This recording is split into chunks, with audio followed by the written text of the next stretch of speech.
صحابہ کرام کی کھلے عام تکفیر ہو رہی ہے، توہین ہو رہی ہے، اور صحابہ کرام کو یہ ثابت کیا جا رہا ہے کہ صحابہ کرام رسول اللہ صلی اللہ علیہ وسلم کے معاذ اللہ غدار تھے،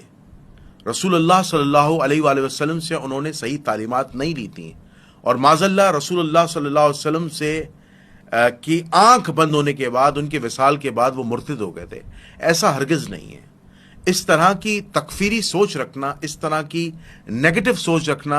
اور سوشل میڈیا پہ عوام الناس کو گمراہ کرنا، یہ ٹھیک نہیں ہے۔ اس سے مسلمانوں کی دل آزاری ہوتی ہے اور مسلمانوں میں اتفاق و محبت کے بجائے نفرت پیدا ہوتی ہے کہ اگر آپ مسلمانوں کا ایک طبقہ جو صحابہ کرام سے محبت کرتا ہے، عقیدت رکھتا ہے، اگر آپ ان کے خلاف سوشل میڈیا پہ بیٹھ کر صحابہ کرام کی کو طعن و تشنیع کریں گے، ان کی ذات پر، اور ان کی توہین کریں گے، ان کی تکفیر کریں گے، اور آپ کا مقصد یہ ہوگا کہ میں اس کو فلاں مسلک میں، فلاں فرقے میں کنورٹ کر دوں، تو یہ چیز پاسبل نہیں ہے۔ اس سے چند حواری یا چند لوگ جو ہیں وہ ہو سکتا ہے جو کچے ذہنوں کے ہوں، جن کا ایمان کچا، وہ کنورٹ ہو جائیں اور وہ تکفیری بن جائیں اور وہ توہین کرنا شروع کر دیں، لیکن مسلمانوں کی جو بیشتر جماعت ہے، جو ذی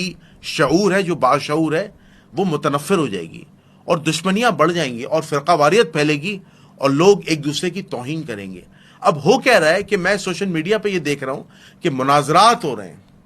اور ایک دوسرے کے مسالک پر کیچڑ اچھالی جا رہی ہے، ایک دوسرے کے مسالک پر حملہ ہو رہا ہے۔ کوئی اہل سنت کتب سے توہین رسالت ثابت کر رہا ہے، کوئی اہل تشیع کتب سے جو ہے وہ توہین رسالت ثابت کر رہا ہے، کوئی اہل سنت کتب سے توہین صحابہ ثابت کر رہا ہے، توہین امہات المومنین ثابت کر رہا ہے، کوئی اہل تشیع کتب سے توہین ائمہ اہل بیت علیہ السلام ثابت کر رہا ہے۔ یہ ہو کیا رہا ہے؟ کیا یہ اسلام کی خدمت ہو رہی ہے؟ کیا یہ اسلام کو تقویت دی جا رہی ہے؟ بالکل نہیں، بلکہ اسلام کا شیرازہ بکھیرا جا رہا ہے اور اسلام کو نقصان پہنچایا جا رہا ہے۔ دراصل مذہب کا آپ کچھ نہیں بگاڑ سکتے، اسلام کا آپ کچھ نہیں بگاڑ سکتے، جس اسلام کو اللہ نے غالب کیا ہے اپنے پیغمبر اکرم صلی اللہ علیہ وآلہ وسلم کی وجہ سے، اور جتنے پیغمبر آئے انہوں نے دین اسلام کو اسٹیبلش کیا۔ آپ اسلام کا کچھ نہیں بگاڑ سکتے، کچھ نہیں اکھاڑ سکتے، لیکن آپ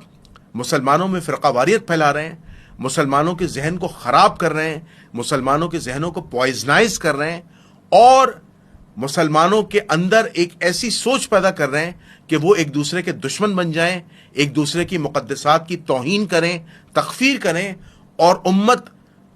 بتجرید تفریق بتفریق بڑھتی جائے، کٹتی جائے، بڑھتی جائے، کٹتی جائے۔